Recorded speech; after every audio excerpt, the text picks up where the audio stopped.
보겠습니다. 우리 다 같이 일어나셔서요. 자리에서 일어나셔서 열왕기상 17장 24절의 말씀을 함께 보겠습니다. 열왕기상 17장 24절입니다.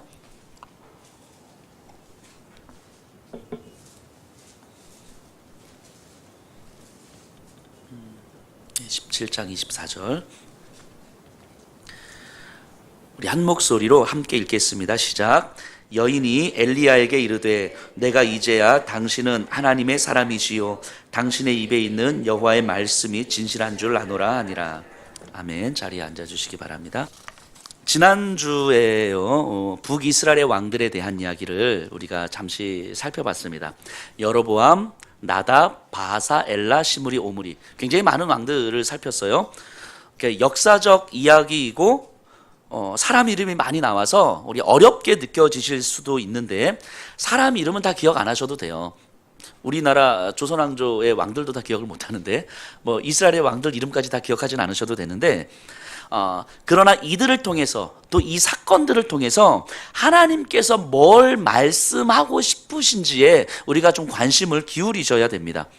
우리가 열왕기서를 읽으면서 계속 염두에 두면서 읽으셔야 될 것은 이 열왕기서를 읽고 있는 원래 독자들이 누구인지를 우리가 생각하셔야 돼요.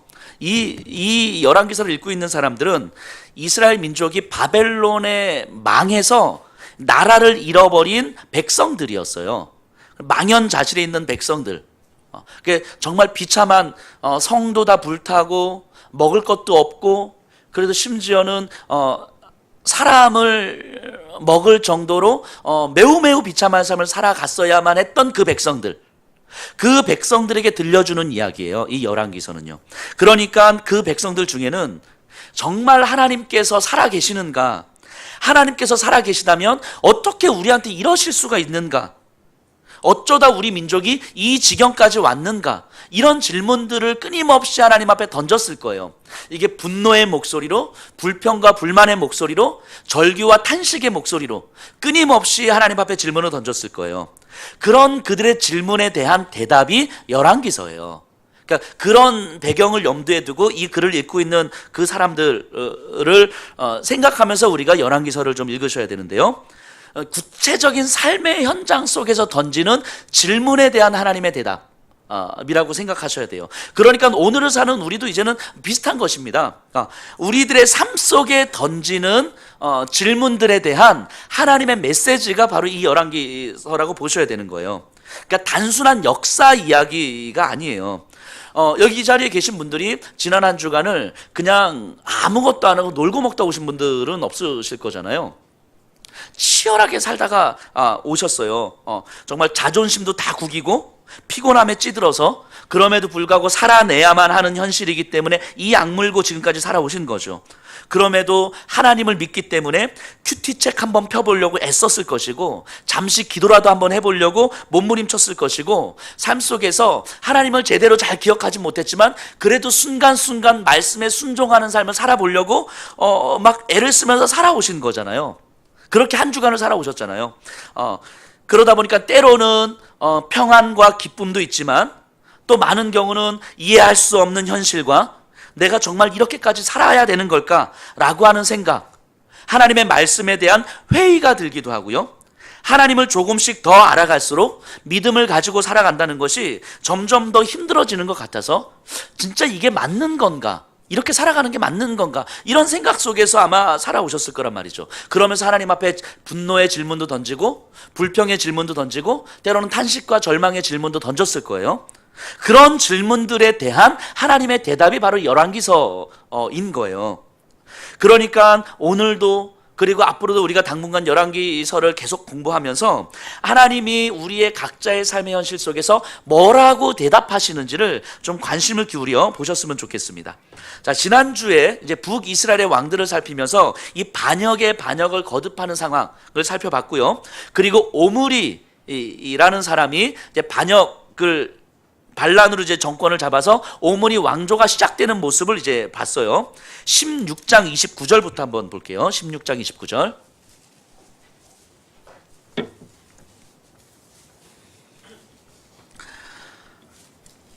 유다의 아사왕 제38년에 오므리의 아들 아합이 이스라엘의 왕이 되니라. 오므리의 아들 아합이 사마리아에서 22년 동안 이스라엘을 다스리니라. 오므리의 아들 아합이 그의 이전의 모든 사람보다 여호와 보시기에 악을 더욱 행하여 느밧의 아들 여로보암의 죄를 따라 행하는 것을 오히려 가볍게 여기며 시돈 사람의 왕 엣바알의 딸 이세벨을 아내로 삼고 가서 바알을 섬겨 예배하고. 자, 이제 우리에게 조금 익숙한 이름이 나왔습니다. 아합. 그러니까 이스라엘의 다른 왕들은 다 기억 못 하셔도 괜찮아요. 근데 아합 왕 정도는 이름을 좀 기억하고 계시면 좋겠습니다.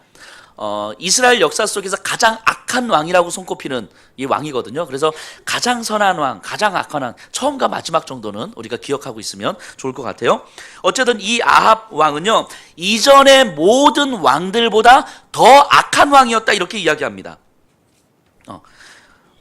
심지어 31절에 보면요, 느밧의 아들 여로보암의 죄를 따라 행하는 것을 오히려 가볍게 여기며, 지난주에 제가 설교하면서 북이스라엘의 왕들이 여로보암의 길을 따라 행했다 이렇게 나오는데, 여로보암의 길이라는 건 이거였어요. 하나님을 섬기되 하나님이 목적이 아니라 내 욕망을 위해서 하나님을 섬기는 것, 이게 여로보암의 길이었어요. 내 정치적 안정을 위해서 하나님을 이용하는 것, 내 평안함을 위해서 하나님을 이용하는 것, 내 자녀들의 성공을 위해서 하나님을 이용하는 것, 내 승진을 위해서 하나님을 이용하는 것, 뭐 이런 거.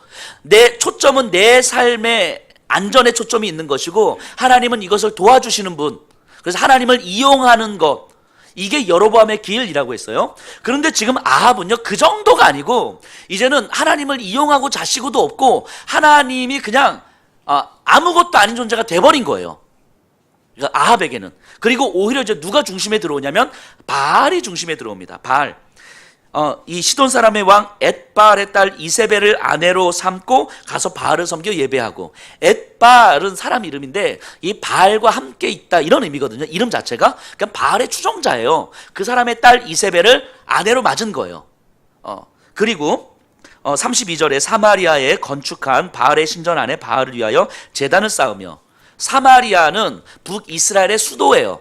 수도에 바알을 위한 신전을 건축하고 그 안에 바알을 위한 제단을 쌓았다는 거예요. 이미 이제 여호와 하나님은 이제 점점 사라져가고 바알이 국가 종교가 되고 있는 거예요. 이제는 하나님을 이용하는 것도 없어요. 오히려 바알을 섬기는 것이 훨씬 더 유익하다고 아합은 지금 판단하고 있는 거예요. 지금 이런 분위기인 거죠. 그러니까 아합 왕 입장에서 생각해 보면 아마 이랬을 것 같아요. 자신의 아버지 오므리를 보면서 하나님을 제대로 섬기지 못했잖아요, 자신의 아버지 오므리가. 그런데 오므리는 잘 살았잖아요. 괜찮게 살았잖아요. 그러니까 아들 입장에서 보면 자기 아버지가 하나님을 제대로 섬기지 않는데도 잘 살아. 그럼 아들 입장에서는 나도 굳이 하나님을 섬길 이유가 없잖아요. 이해되시죠? 이런 분위기. 하나님을 안 믿는데 너무 잘 살아, 뭐 내 주변에서. 그럼 나도 굳이 뭐 하나님을 잘 섬길 이유가 없을 수 있는 거죠. 아합은 지금 이 흐름 속에 있는 거예요. 그리고 바알을 섬기는 것이 훨씬 더 정치적으로, 외교적으로 훨씬 더 유리하다는 것을 알고 있는 거죠. 그리고 이제 17장으로 넘어가는데, 17장은요 엘리야 선지자 이야기가 나오거든요. 그런데 지금 이 글을 읽고 있는 사람이 망한, 그러니까 지금으로부터 이제 수백 년 후에 이스라엘 백성들이란 말이에요, 요 사건으로부터. 근데 오므리, 아합 이런 왕조의 역사는 이들이 들어서라도 알고 있지만 17장에 나오는 엘리야 스토리는 숨겨진 이야기예요. 숨겨진 이야기. 그러니까 이스라엘 백성들이 모르고 있는 이야기. 그러니까 역사 속에서 아합의 역사를 쭉 살펴보면서 하나님을 멀리하고 바알을 섬기는 역사가 쭉 있었구나 를 알고 있었는데, 사실 나중에 알고 보니까 알려지진 않았지만 하나님께서 이런 일도 하셨구나 라고 숨겨진 이야기가 드러나는 거예요, 이 17장의 이야기는. 근데 그런 관점에서 보셔야 돼요. 17장은 총 3개의 스토리로 이루어졌는데 오늘 이제 이 3개의 스토리를 중심으로 살펴볼 거예요. 17장 1절. 길르앗에 우거하는 자 중에 디셉 사람 엘리야가 아합에게 말하되 내가 섬기는 이스라엘의 하나님 여호와께서 살아계심을 두고 맹세하노니 내 말이 없으면 수년 동안 비도 이슬도 있지 아니하리라 하니라. 근데 16장에서 17장으로 이렇게 넘어오는데 갑자기 근데 너무 생뚱맞아요. 뭐 전후 맥락도 없고 그냥 갑자기 길르앗에 우거하는 자, 길르앗에 잠시 거하는 고향이 디셉인 엘리야가 그리고 갑자기 아합한테 가요. 가서 내가 섬기는 하나님이 이야기하건대 이 땅에 비가 안 내릴 겁니다. 이게 끝이에요, 이게. 이 17장 1절은 굉장히 생뚱맞게 등장하고 생뚱맞게 마무리가 되는데, 우리가 이렇게 교회를 조금 다녀보신 분은 이제 엘리야에 대해서는 좀 많이 알고 있잖아요. 엘리야 어떻게 알고 있습니까? 구약 시대 가장 위대한 선지자 중에 한 사람인 거잖아요. 굉장한 사람으로 알고 있고 죽음을 경험하지 못하고 하늘로 올라간 사람. 이게 그 선지자의 대명사인데, 근데 이 성경을 보면요, 성경은 엘리야를 결코 대단하게 그리지 않아요. 대단하게 묘사하지 않습니다. 엘리야가 어떻게 살았는지, 얼마나 하나님을 잘 믿고 있는 사람인지, 이게 의심될 정도로, 우리가 이제 앞으로 계속 엘리야를 살펴볼 건데, 이 사람이 진짜 하나님 제대로 잘 믿는 사람이야? 할 정도로 별로 엘리야에 중점을 두지 않아요. 그러니까 본문은 어디에 중점을 두냐면 엘리야가 아니라 하나님께 중점을 두는 거예요. 엘리야가 위대한 선지자가 아니고 엘리야를 들어 사용하시는 하나님이 어떤 분이신지를 보는 거예요. 그러니까 이 열왕기서를 읽고 있는 이스라엘 백성들은 이제 이 18장 다음 주에 가서 우리가 살펴볼 건데, 이제 갈멜산에서 이제 막 아합과 전투를 벌이거든요.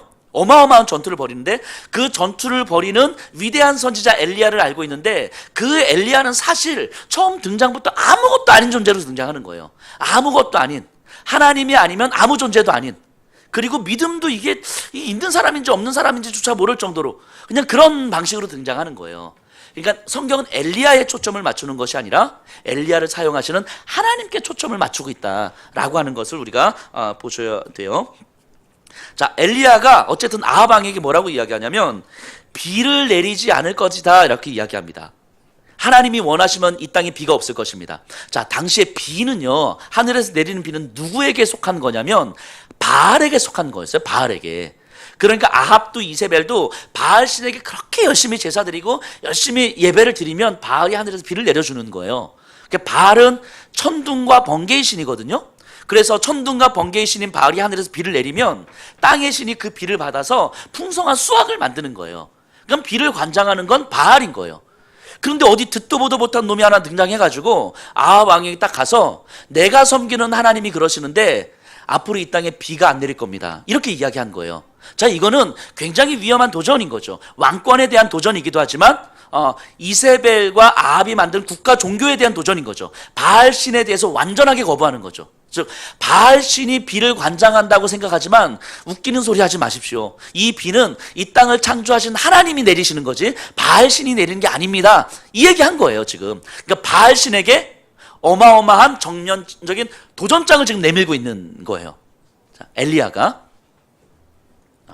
마치 모세가 출애굽할 때 애굽에서 10가지 재앙을 내리잖아요. 이 10가지 재앙이 그냥 재앙을 내리는 것이 아니라 애굽이 섬기고 있었던 신들을 하나씩 깨트리는 과정이었거든요. 신들을. 그래서 10개의 신을 다 깨트리는 거였어요. 그리고 제일 마지막에 태양신의 아들이라고 불리는 게 바로의 아들도 죽임으로 태양신도 결국 하나님 앞에서 아무것도 아니다라는 것을 드러내신 거죠. 여호와 하나님만이 이 땅에 창조하신 유일하신 한 분 하나님이다라는 것을 선포하신 거잖아요. 그 애굽의 바로 왕에게. 지금 이 엘리야도 아합 왕에게 그걸 선포하고 있는 거예요. 바알 아무것도 아니다, 여호와 하나님만이 유일하신 하나님 한 분 하나님이십니다, 이 이야기를 한 거예요. 자, 그리고 나서 3절에서 6절을 제가 한번 읽어볼게요. 17장. 너는 여기서 떠나 동쪽으로 가서 요단 앞 그리 시냇가에 숨고 그 시냇물을 마시라. 내가 까마귀들에게 명령하여 거기서 너를 먹이게 하리라. 그가 여호와의 말씀과 같이 하여 곧 가서 요단 앞 그리 시냇가에 머물매 까마귀들이 아침에도 떡과 고기를 저녁에도 떡과 고기를 가져왔고 그가 시냇물을 마셨으나.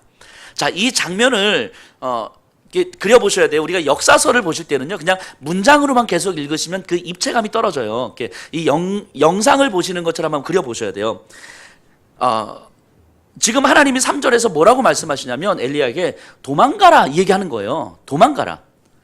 아마 성도님들이 보실 때 여기가 사마리아면 이쪽이 길르앗이에요. 길르앗에 있다가 이 서쪽으로 사마리아로 와서 비가 안 내릴 거예요 한마디 하고 다시 동쪽 그리시네가로 다시 도망가는 거예요. 이 장면이에요.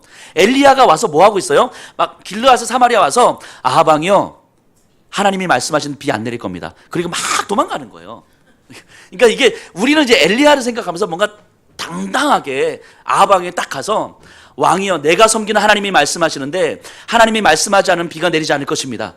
하면 아합 왕이 뭐 화를 낼 거잖아요. 발 아무것도 아닙니다. 너 이놈의 자식 나를 잡으시오. 내가 섬기는 하나님 앞에서 아무도 나를 해치지 못할 것이오. 뭐 이렇게 나오면 좀 멋진 것 같은데 이게 아니고 한마디 하고 낼름 도망가는 거예요.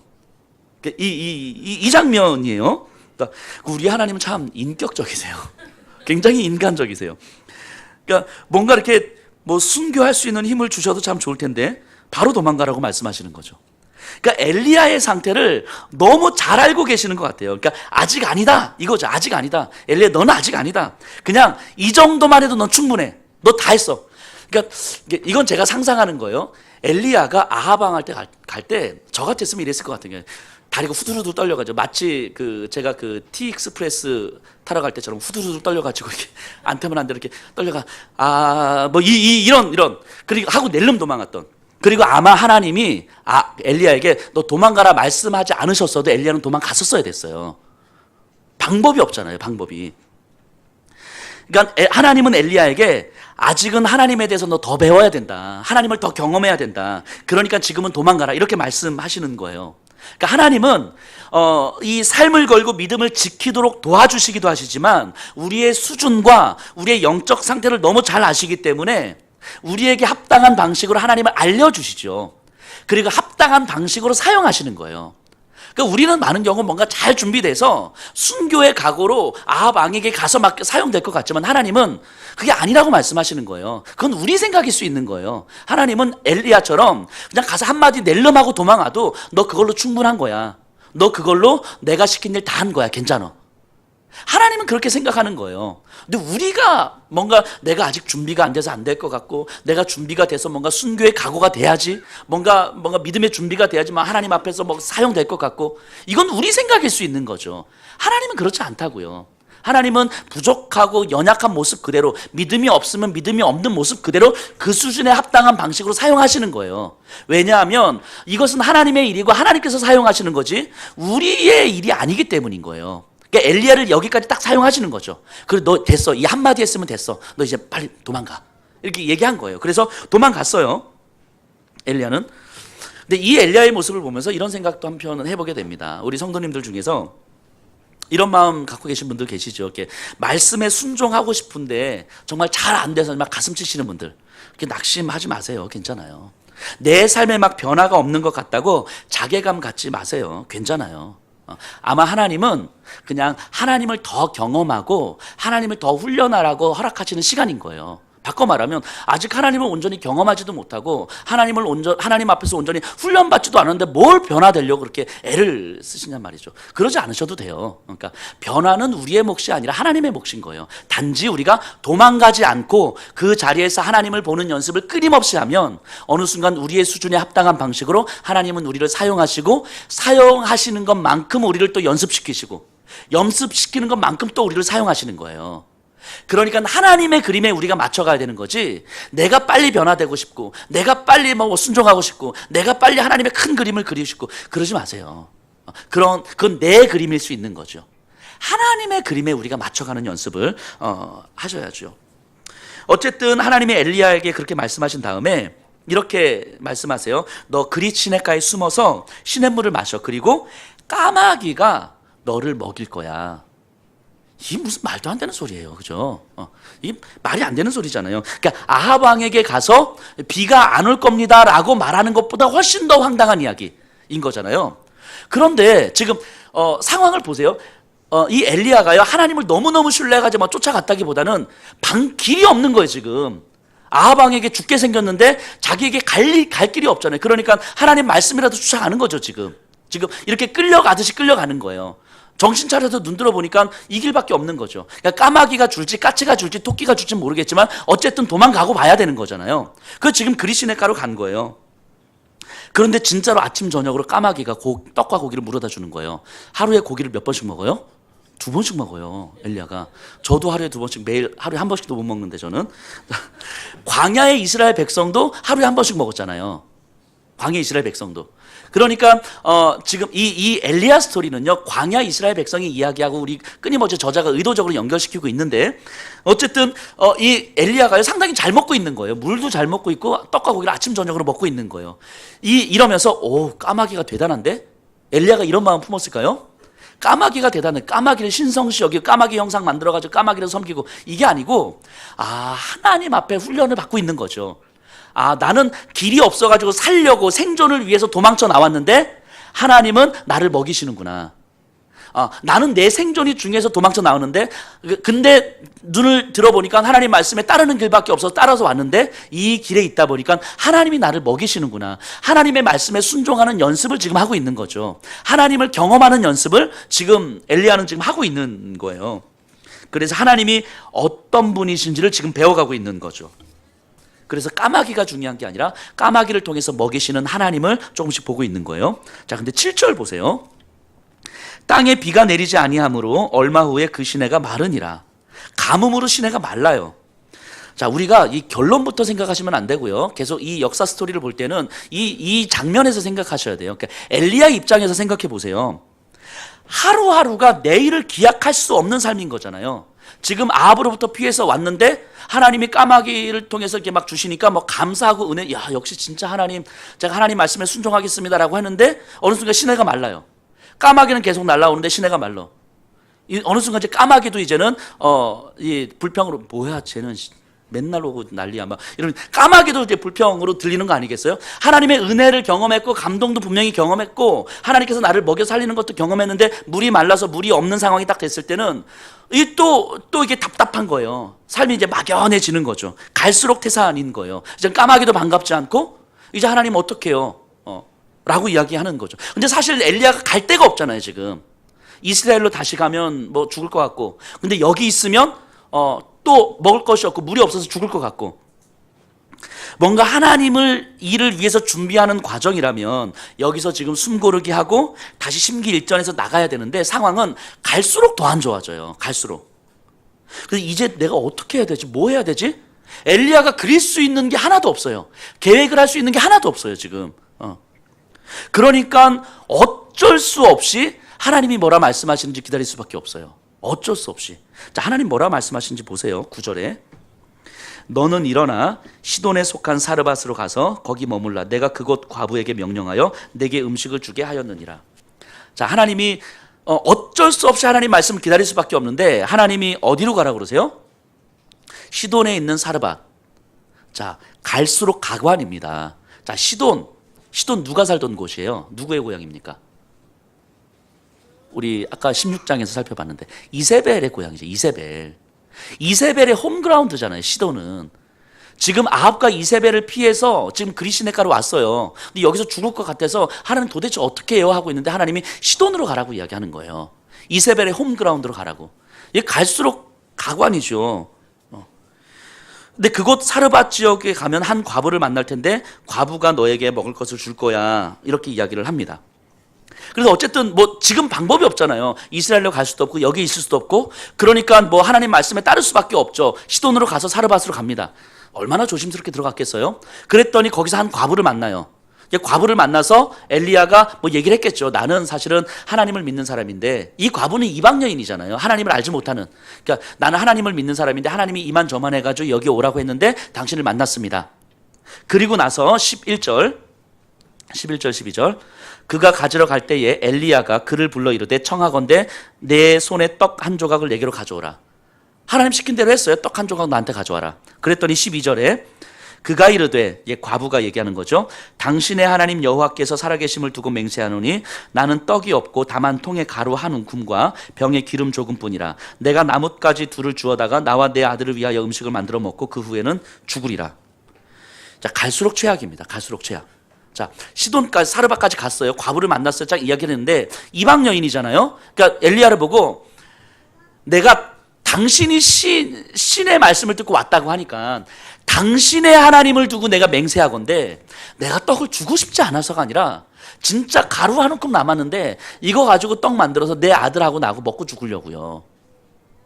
이 상황이에요. 과부가 먹을 것이 없어서 이제 마지막 남은 가루 하나 가지고 떡 만들어서 아들하고 마지막으로 먹고 죽으려고 합니다. 하나님께서 시켜서 왔잖아요. 엘리야는 하나님께서 저 과부가 나를 먹여 살릴 거라고 이야기했잖아요. 그 와서 떡 달라라고 얘기했더니 지금 이 상황인 거예요. 이 기가 막힌 상황이죠. 기가 막힌 상황. 여기서 엘리야가 그래도 나 떡 줘 라고 말하면 너무 하잖아요. 그런데 이 기가 막힌데 엘리야에겐 답이 없어요. 그러니까 하나님이 시킨 대로 할 수밖에 없는 거죠. 떡 달라고 했어요.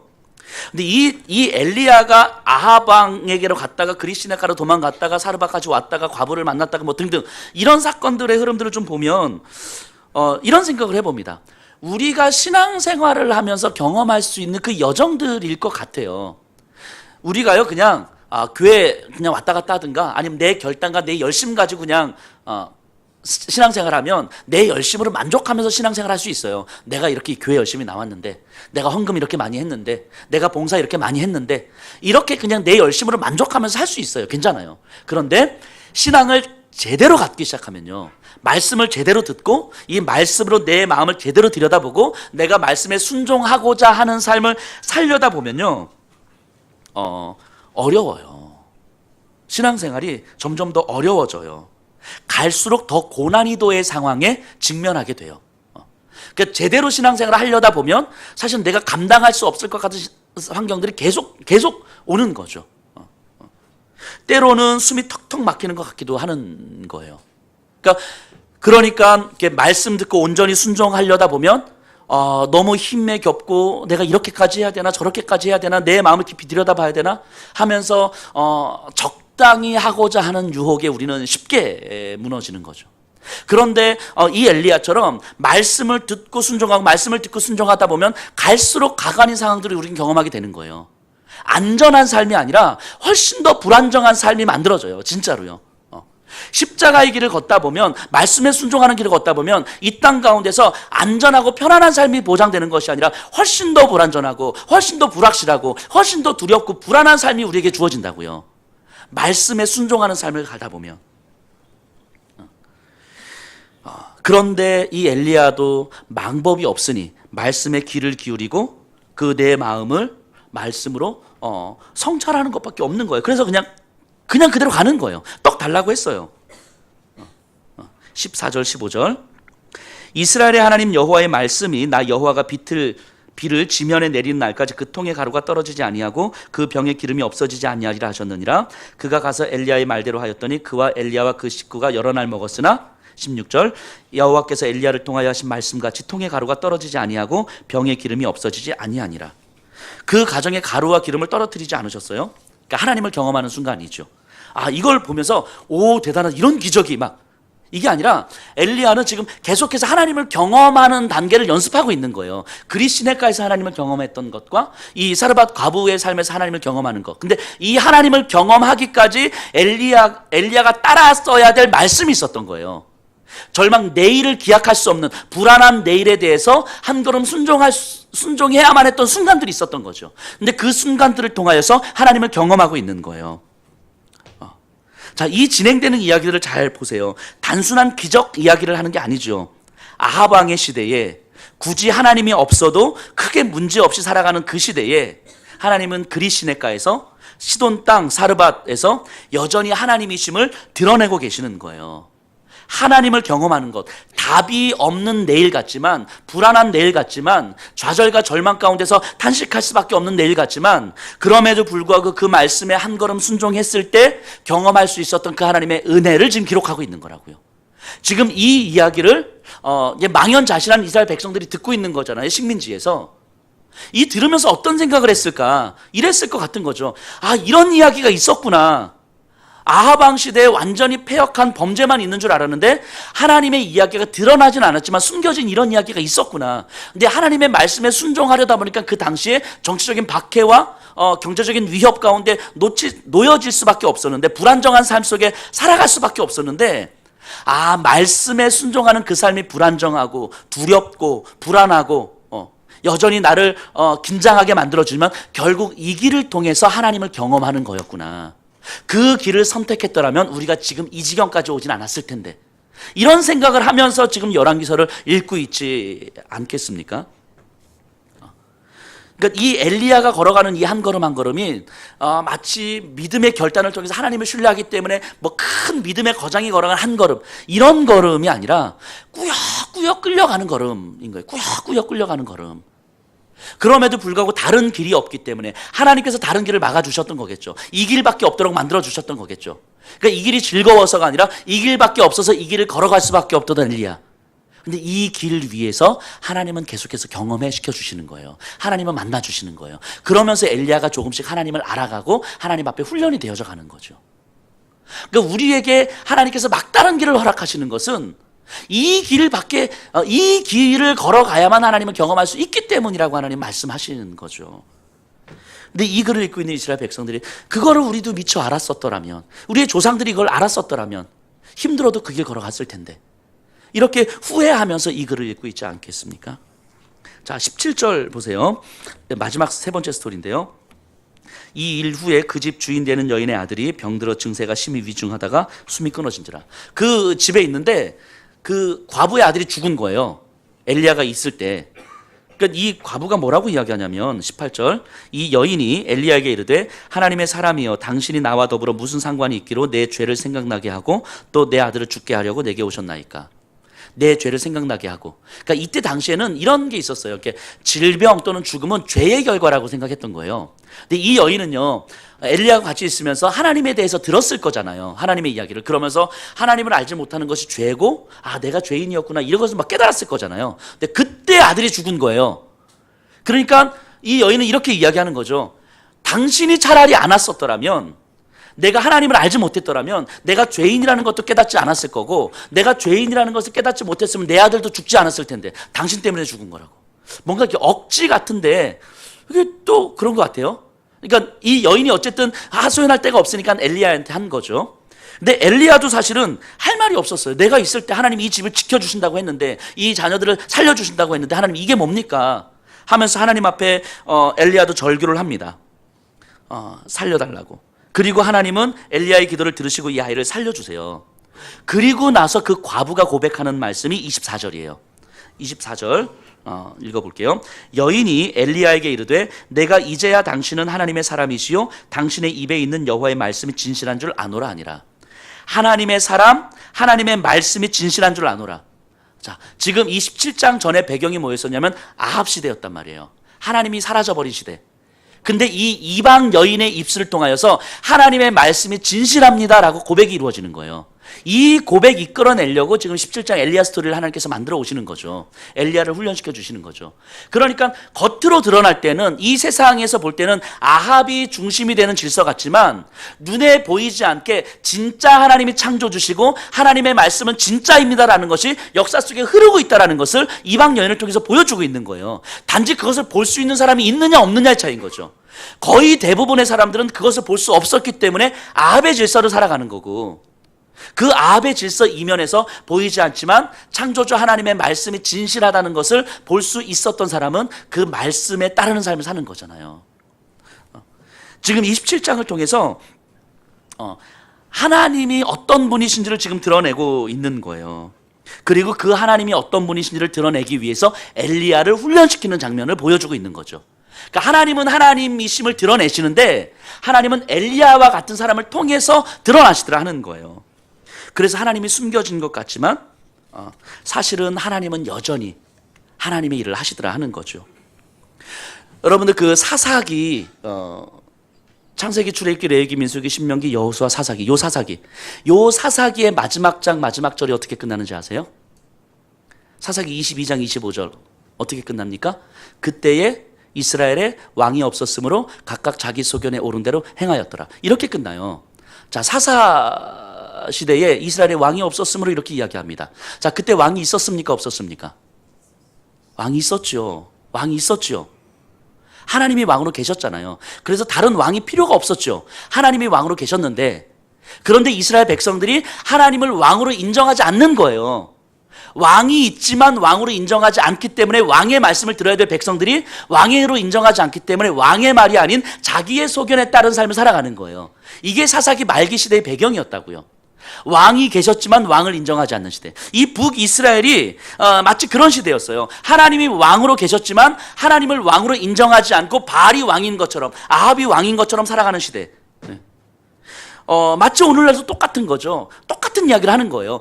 오늘날 이 시대에도, 2019년을 살고 있는 이 시대에도, 지난 한 주간 여러분들이 살아왔던 그 시간들도 하나님은 분명히 왕이셨고, 왕 중에 왕이셨고, 우리는 그 하나님, 왕이신 그 하나님의 말씀을 듣고 살아가야 될 사람들이었는데, 이 시대가 돈을 왕으로 섬기고, 명예를 왕으로 섬기고, 권력을 왕으로 섬기고, 내 자존심을 왕으로 섬기고, 내가 왕이 되어지는, 자녀가 왕이 되어지는 이런 시대를 우리가 살고 있단 말이죠. 그러니까 하나님이 왕으로 계시지만 하나님을 왕으로 인정하지 않는 시대, 사사기 말기 시대나 북이스라엘 이 시대나 오늘날 이 시대나 사실은 똑같은 거죠. 그런데 우리가 하나님을 인정하든 안 하든, 세상이 하나님을 왕으로 인정하든 안 하든 하나님은 왕이시라는 거예요. 그리고 하나님은 여전히 이 땅을 다스리시는 분이라는 거죠. 여러분들이 경험하고 있는 모든 상황, 모든 순간들을 다스리시는 분이 바로 하나님이시라고 이야기하는 거예요. 그리고 그 하나님은 엘리야와 같은 사람들을 통해서 자신을 드러내는 거예요. 엘리야와 같은 사람들이 어떤 사람들입니까? 아무것도 없는 사람들, 자기의 삶을 통제할 수 없는 사람들. 아합 왕 앞에서도, 그리시네가 앞에서도, 사르밧 과부 앞에서도 사실은 자신의 삶을 자기가 계획할 수가 없잖아요. 자신의 삶을 통제할 수가 없잖아요. 그런 사람들, 힘을 갖지 못한 사람들, 내일 어떻게 될지 몰라서 무기력할 수밖에 없는 사람들, 이런 사람들을 통해서 하나님은 드러내시는 거죠. 저를 이렇게 한번 돌아보면요, 제가 생각해보면 참 할 줄 아는 게 별로 없는 것 같아요. 예전엔 제가 할 줄 아는 게 참 많다고 생각했는데 할 줄 아는 게 진짜 없는 것 같아요. 저희가 제 찬양 예배 드릴 때 인내송 있잖아요. 하나님의 집, 뭐 거룩하신 뭐 요거, 이 찬양을 쓰신 분을 제가 개인적으로 되게 친한 분이시거든요. 잘 알아요. 근데 이분이 이 곡을 어떻게 쓰셨냐면 1시간에 쓰셨대요. 1시간에. 1시간 동안 막 이렇게 영감이 막 오더래요. 가지고 막 해가지고 쓰셨대요. 이 곡을. 놀라지도 않으셔. 이게 저 같은 사람한테는 이게 상상도 못할 일인 거죠. 음악과 예술적 감수성이 저는 완전히 떨어지잖아요. 저는. 근데 작년인가 재작년에 어떤 분이 이제 결혼한다고 저한테 연락이 왔어요.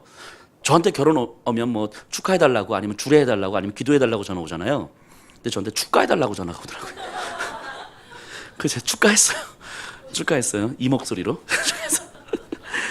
이렇게 뭐 음악 예술적 감수성도 그렇고, 예전에 한 번은 이렇게 주방 봉사, 이렇게 주일날 오후에 제가 이렇게 주방에 이렇게 집사님들이 여러분들이 하고 계시니까 제가 좀 도와드리려고 이렇게 하려고 하는데 어떤 집사님이 막 화를 내시는 거예요. 아, 됐다고요. 아, 그냥 놔두시라고요. 이렇게 화를 내시는 거예요. 우리 집사님이. 그러니까 옆에 있는 어떤 집사님이, 아우, 왜 그러세요? 목사님 도와주신다고 하는데, 집사님도 당해보시라고. 목사님한테 일 시키면 일이 2배가 된다고. 그래서, 아, 가시라고 막. 그 주방도 좀 아닌 것 같거든. 청소도 제가 가끔 도와드리려고 하면 그 표정에서 느껴지잖아요. 저를 생각해서, 아, 목사님 그냥 설교 준비해서, 이게 아니고 굉장히 귀찮다는데 걸그치나 봐요, 제가. 뭐 일을 하면 일이 2배가 되고 막 이런. 그 예전에 뭐 일 도와주리다 그래서 할 줄 아는 게 없어서 의자 올리다가 의자다리 부러뜨리고 막 이래서. 그 지난주에 목금 또 청소년 아이들하고 MT를 갔거든요. 가서 아이들하고 저는 잘 놀 줄 알았어요. 근데 생전 제가 안 해보던 막 바니 이런 게임을 설명은 이게 도대체 무슨 말인지 하나도 모르겠고. 그 가끔씩 제가 이렇게 옷을 제가 거꾸로 입나 봐요. 제가 예전에 제자반을 한번 갔는데 제자반 집사님들이, 목사님 안 불편하세요? 이렇게, 아, 괜찮은데, 이렇게 옷을 제가 거꾸로 입은 거예요. 이렇게, 아, 좀 돌리시라고. 이렇게 해서 팔 빼가지고 이렇게 돌려서 제자반 하다가, 가끔씩 제 아내가 이런 얘기를 해요. 당신이 목회 안 했으면 어쩔 뻔했어. 이게 우리 권사님들도 요즘 그러세요? 목사님은 설교 말고 할 줄 아는 게 뭐가 있어요? 점점. 이게 생각해보면 제가 할 줄 아는 게 별로 없어요. 할 줄 아는 게. 예. 그러니까 이게 저 같은 사람은요, 제 삶을 통제할 수 있는 힘이 없어요. 뭐 돈 계산하고 이런 것도 제가 진짜 못하거든요. 그래서 교회 재정도 사실은 제가 뭐 쓸 줄만 알지 뭐 잘 몰라요. 그래서 우리 재정 집사님만 이제 마음 고생하시지 뭐 저는 마음 되게 편하네요. 필요하면 집사님 성교비 보내주세요. 집사님 청소년 보내주세요. 집사님 이거 보내주세요. 저는 계속 쓸 줄만 알지 이렇게. 집사님이 다 하시니까. 그러니까 이게 저 같은 사람을 그러니까 이게 뭔가 이렇게 제 삶을 통제할 만한 어떤 그런 게 없어요. 그러니까 내일을 그릴 수가 없는 거죠. 그러니까 가진 게 없으니까, 할 줄 아는 게 없으니까.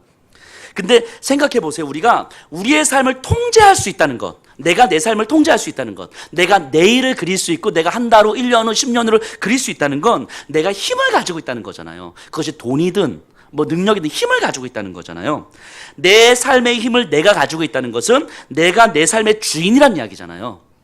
내가 내 삶의 주인이란 이야기는 결국 내가 하나님이 되고자 하는 욕망인 거잖아요. 내가 내 삶의 주인이 되고자 하는 욕망이라는 거.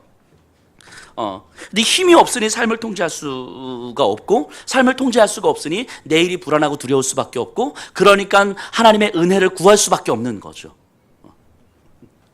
그래서 기도하지 않으면 안 되고, 성경을 통해서 삶과 현실을 바라보지 않으면 저한테는 답이 없는 거예요. 가지고 있지만 이것이 내 것이 아닌 것처럼 살아가는 것, 능력이 있지만 이것이 내 것이 아닌 것처럼 살아가는 것. 그렇기 때문에 내가 아무리 뭔가를 가지고 있어도 이걸 가지고 내가 내일을 그릴 수가 없는 거예요. 그러니까 내일은 내일 허락하신 하나님의 은혜를 기대하지 않으면 불안할 수밖에 없는 거죠. 그러니까 내 삶을 내가 통제하는 것이 아니라 하나님의 통제 아래 둘 수밖에 없는 거죠. 그런데 그런 사람들을 통해서 하나님은 하나님이심을 드러내더라 한다는 거예요. 잘나서가 아니라 진짜 잘난 게 없기 때문에. 그래서 제가 우리 성도님들한테 죄송하지만 성도님들 같은 사람들을 통해서 일하시는 거예요. 기분 안 나쁘시죠? 왜냐하면 잘난 게 하나도 없어서. 저와 여러분들이 잘난 게 하나도 없어서 우리의 삶을 우리가 통제할 수 없어서, 내 삶의 5년 후 10년을 우리가 계획할 수 없어서, 그래서 오늘 하루 주어진 순간들을 하나님의 말씀으로 해석하고 하나님의 은혜를 구하고, 그래서 하나님께 기대어 살아갈 수밖에 없는 존재들이기 때문에 이런 존재들을 통해서 하나님은 일하신다고요.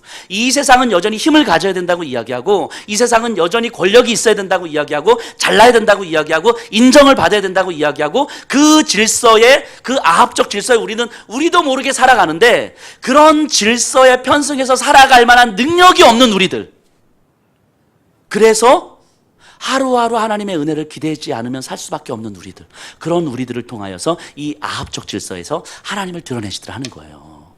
그래서 예수님도 이렇게 말씀하시잖아요. 심령이 가난한 자는 복이 있나니, 심령이 가난한 자는 복이 있나니. 의지할 그 어떤 힘도 없는 사람들에게 예수님은 복을 선포하시는 거예요. 예수님 스스로가 어떤 의지할 대상도 다 포기하신 채 십자가에 달려 죽으셨잖아요. 사람들이 욕하면 욕 먹고, 손가락질하면 손가락질 받고, 때리면 맞고, 죽이면 죽는 삶을 사신 거잖아요. 다 자신의 모든 권리를 다 포기하고 자신의 삶을 스스로 그 어떤 것도 통제할 수 없는 상황 속으로 자신을 내어주신 거잖아요. 그럼으로써 하나님이 살아계심을 드러내신 거잖아요. 예수님이 그렇게 사셨잖아요. 그렇게 하나님이 살아계신 분이시고 이 모든 역사의 주이시라고 드러내신 거죠. 그렇게 그 예수 그리스도를 믿는 우리를 통하여서 이 땅에 하나님은 하나님이심을 드러내시겠다라고 이야기하는 거죠. 우리의 시대가 아합의 시대잖아요. 사실 우리의 시대가 아합의 시대로 살아간단 말이죠. 아무 생각 없이 우리가 살아가면 우리는 아합의 시대 안에서 너가 잘하니 못하니, 돈이 많으니 적으니, 공부를 잘하니 못하니, 얼굴이 이쁘니 안 이쁘니 이러면서 우리는 살아가잖아요. 어제 제자반하면서 그런 말씀 드렸는데, 예를 들면 제가 한 달에 200만 원이면 충분히 살 수 있는데, 정말 충분히 살 수 있는데 옆에 사람 보니까 300만 원 벌고 옆에 사람 보니까 400만 원 벌어. 그럼 저는 못 사는 거예요. 적어서. 이런 시대로 살아가잖아요. 우리가 내가 얼마를 가지고 어떻게 살아갈 것인지가 아니라 상대적으로 비교하면서 내가 살 수 있느냐 없느냐를 결정하는 시대를 우리는 살아가잖아요. 이게 아합의 시대잖아요. 아합의 시대. 근데 이런 아합의 시대 속에서 하나님 앞에서 예수 그리스도를 믿는 사람들이, 하나님, 내가 내 삶을 통제할 수 있는 힘이 하나도 없고, 아합의 시대 속에서 경쟁하여 이길 수 있는 마음도 없고, 욕망도 없고, 힘도 없고, 능력도 없습니다. 그래서 무기력해져 있고, 하나님 어찌할 바를 모르겠습니다. 그런 저를 통해서 하나님은 분명히 일하시겠다고 말씀하시는 거예요. 잠깐 가서 사용하시고 훈련하시고, 잠깐 가서 사용하시고 훈련하시고, 그렇게 하루하루 살아가는 사람들인 거예요. 우리가 그렇게 살아갈 때에 여기 있는 분들을 통하여서 이 땅에 하나님이 드러나시고, 하나님이 드러나시는 것만큼 우리의 믿음이 더 깊어지고, 그런 만큼 우리는 또 하나님 앞에 사용되어지고, 그렇게 주님 나라 갈 때까지 그렇게 사용되어지는 삶을 살아가는 거 아니겠습니까? 우리 그렇게 살아가십시다. 십자가로 내몰리신 그 예수 그리스도를 믿는 삶을 우리 살아가십시다.